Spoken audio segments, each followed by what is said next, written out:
Well, I'm glad I've influenced, hopefully, the dialogue in Taiwan security issues now to include a bit more references to Star Trek.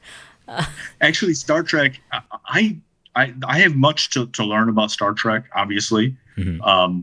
But I think the idea of a Borg, that you will be assimilated, resistance is futile, I think that is a really good way to explain Chinese psychological warfare. That's the message, right? That is their message constantly. And actually, it goes back to this, Marxist-Leninist thought.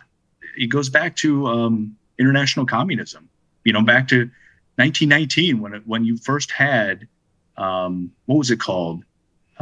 Intercom established, communist or Comintern, Communist International, right? When it was established in Moscow, that was the idea, is that they were going to spread communism and socialism around the world, and that resistance was futile, that they were going to assimilate everybody and everything, and there was nothing anybody could do about it. And that was their propaganda line. And that continues to this day.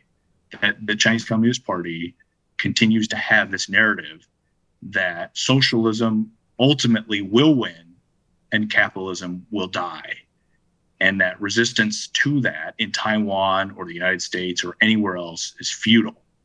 And Shelley, that gets to your earlier point about their propaganda and how they've influenced some Americans to actually believe in that and actually to write on their behalf and to, project this false narrative.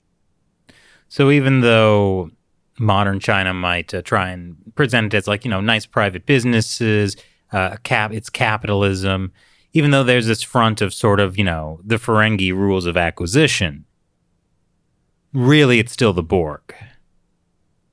Just say I yes. think it's the Borg. I think it's the Borg. I think that's a really good way to describe it. I know what this section of the podcast is going to be called.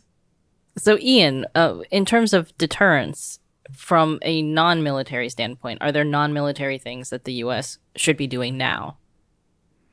Oh, absolutely. No question about it. I mean, most of deterrence is actually not military. Most of deterrence is political. The U.S. State Department, people don't think of the U.S. State Department being, an arm, a strong arm of the U.S. government. It actually is.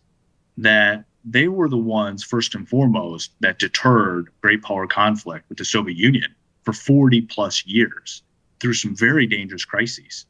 That they actually came up with these policies and these practices that helped us get through this long Cold War with the Soviet Union, which was there were moments that could have gone sideways and human civilization as we know it could have ended. The stakes were extremely high. And it was mostly diplomats that came up with how to do it. And one of the ways that we did it was that we provided assistance to countries that could have been assimilated into the Borg, into the Soviet Borg, and then also to the Chinese Communist Borg, or to the Cuban Communist Borg, right? Which almost happened down to Grenada. We provided them with assistance. And that when countries were attacked, we defended them. And in order to try to prevent future attacks, that we actually would put U.S. troops in country. And so that's one of the reasons why after World War II, you had U.S. troops deployed all around the world. Even though that's always kind of gone against the grain of, traditional American foreign policy from the 1780s up until really 1945, 1946. The United States was not about that. But after the lesson of World War II, we started to do that. We would never put enough troops in any country in order to actually prevent a successful enemy invasion. And we still don't. We don't do that in Europe today.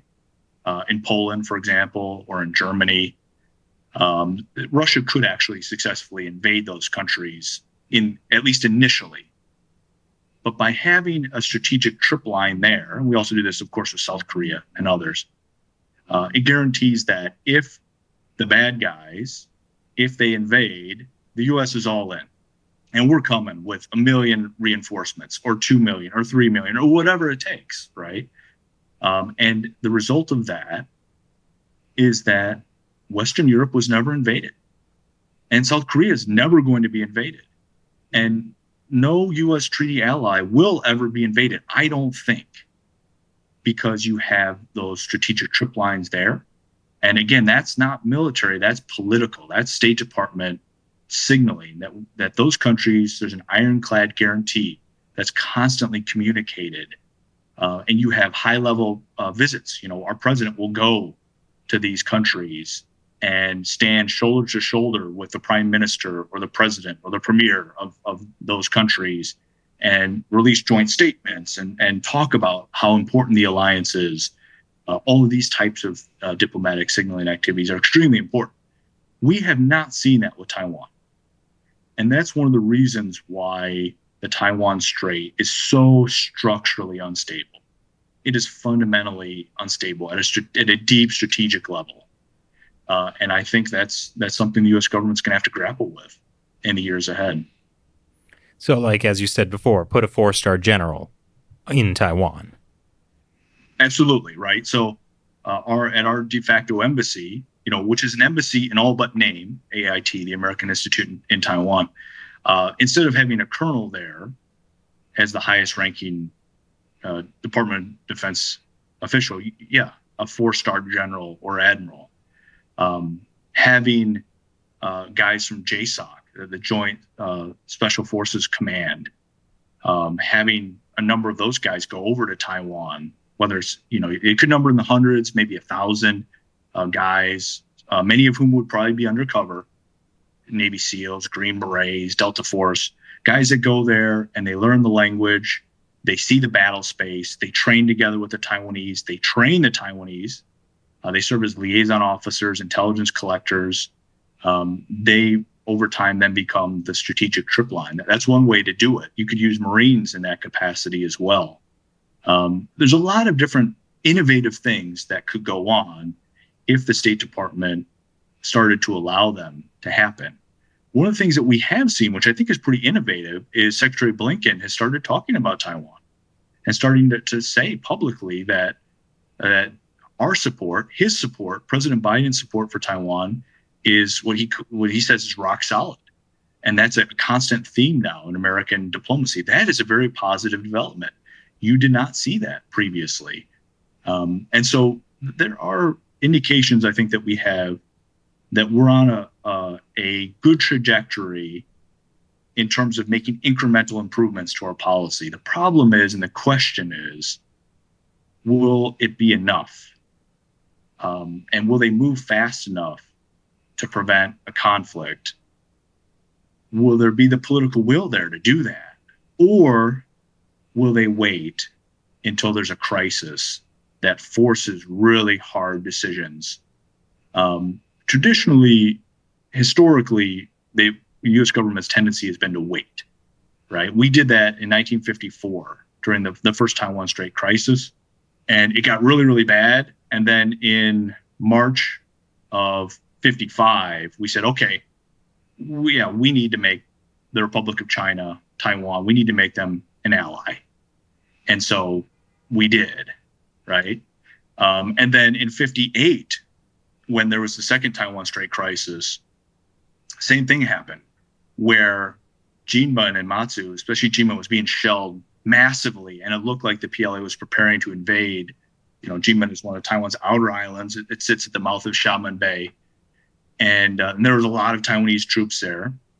And the U.S. government said, okay, we need to intervene here before this gets out of hand. And you send in the aircraft carriers and park them right off of Jinmen and help resupply the Taiwanese, which we did. And then give them things like Sidewinder missiles so they can maintain air superiority, which we did. And then in 95, 96, during the third Taiwan Strait crisis, that also forced some tough political decisions. And so if there is, and hopefully there won't be, but if there is a serious political military crisis in this decade, my prediction would be that would force hard decisions. And the result would be the United States would start to do things to support Taiwan that it's never considered before. Well, I know there's lots of talk about how China has rapidly expanded its navy, how it's developed really remarkable anti-aircraft carrier missiles. Can the U.S. afford to wait this time? Well, of course, I would say no. We can't afford to do nothing. We can't afford to let the current trend lines just play themselves out.